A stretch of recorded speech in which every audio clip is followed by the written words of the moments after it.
How's it going, money team? My name is Ghost, doing my weekly prep video. Two tickers I love to watch is ES and SPY. I'm also going to add one more. I'm going to be looking at NQ for the week. So let's get to it. First ticker we're going to be watching right now is ES, June contract. This is on the weekly time frame.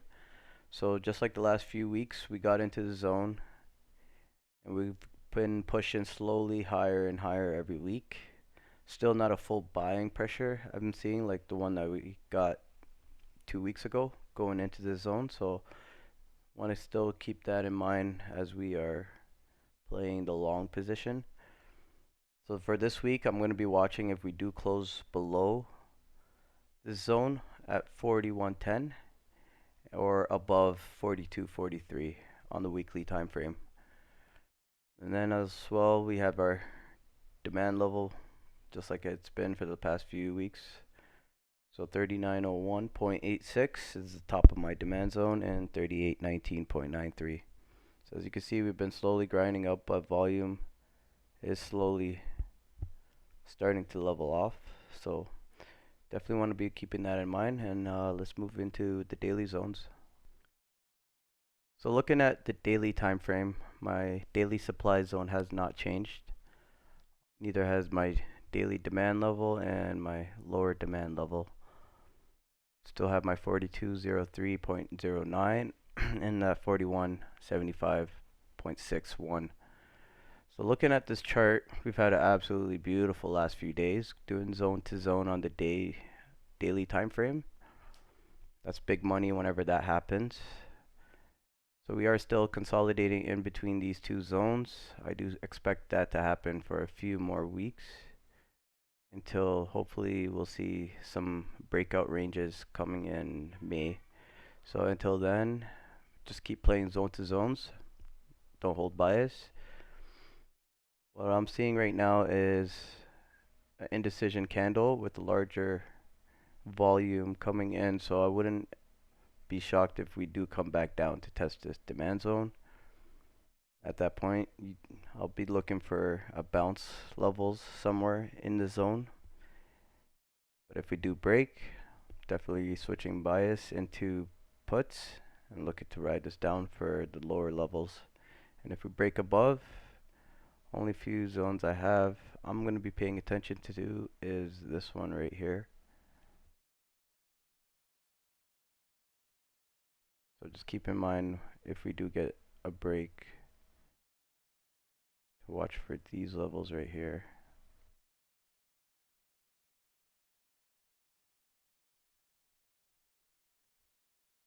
That 42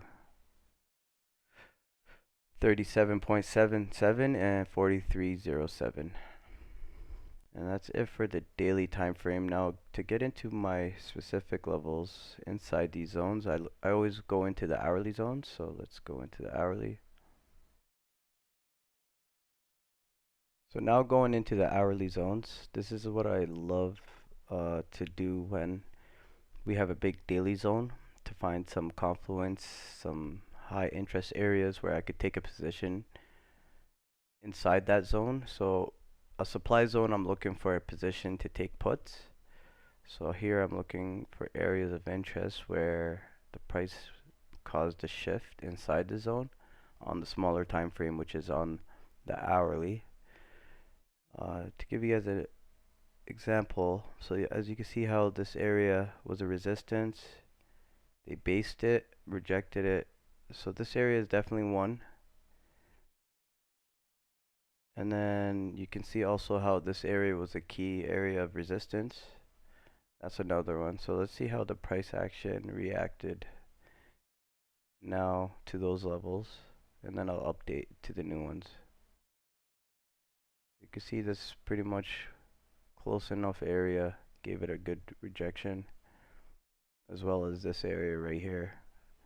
So the bids, sorry, since we're in supply, the asks did move down a bit.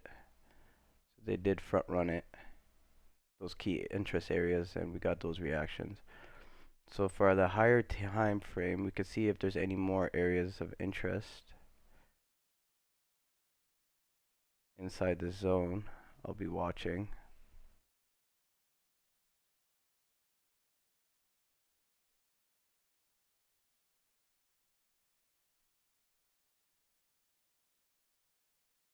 This would probably be the only last place, but it's so close to the top of the zone.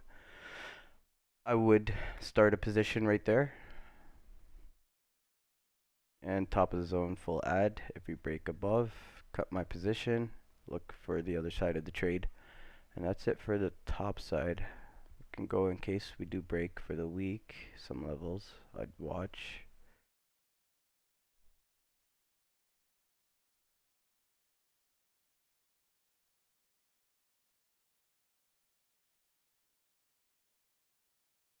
I do like this level a lot. Broke above, based, gotta push up into the supply, came back down. Liquidity grab above there, above there, above there. As you can see, it started decreasing the liquidity grab each time. So if we do get a break above the zone, I do see a reaction happening at this level right here. Should line up perfectly with it.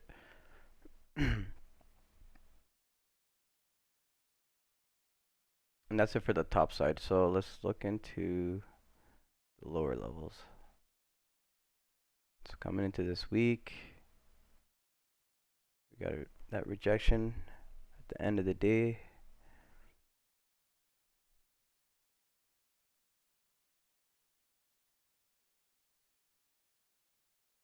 Going to be watching these levels here coming into this week.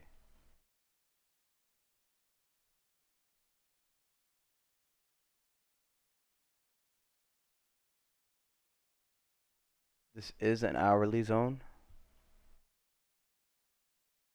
but I'm going to be more specific.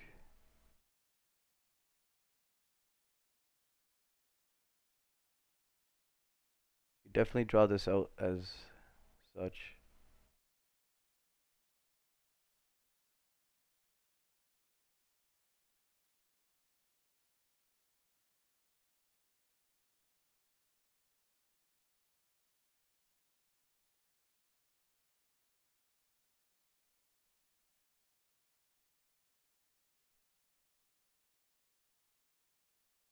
But I'd be more interested in this exact level down here at 4147.75, 4138. Yeah, so those levels are definitely important to watch. The lowest point there, also this area right here, we did have a lot of interactions with those levels. 4155. I just would rather have taken a position inside this zone right here. So you can see it did multiple touches in this area, and it based off before taking that reversion. So I do take these off now. I play mostly in positions, hopefully in the daily zones, and I'm just trimming on my way down.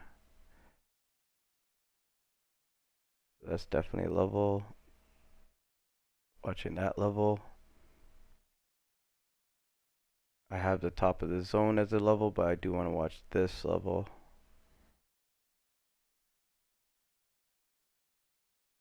And you just work your progression down.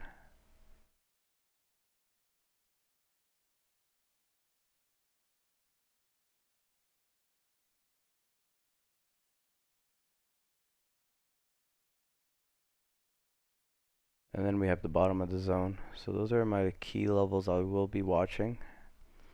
But again, I do like taking positions inside the zone, so I'll see how pre-market is Monday. Come in there with the game plan. It doesn't look like we'll have the entry in a zone, so we'll see if there is a pullback happening. If that's the case, I might size my positions lighter.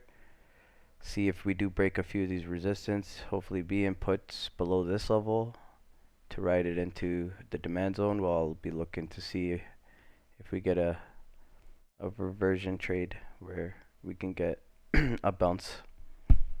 So that's ES, and those are the levels I'll be watching this week. Hope you guys enjoyed this video. Hopefully we get some more zone to zone action and we can make a lot of money coming up. Let's go.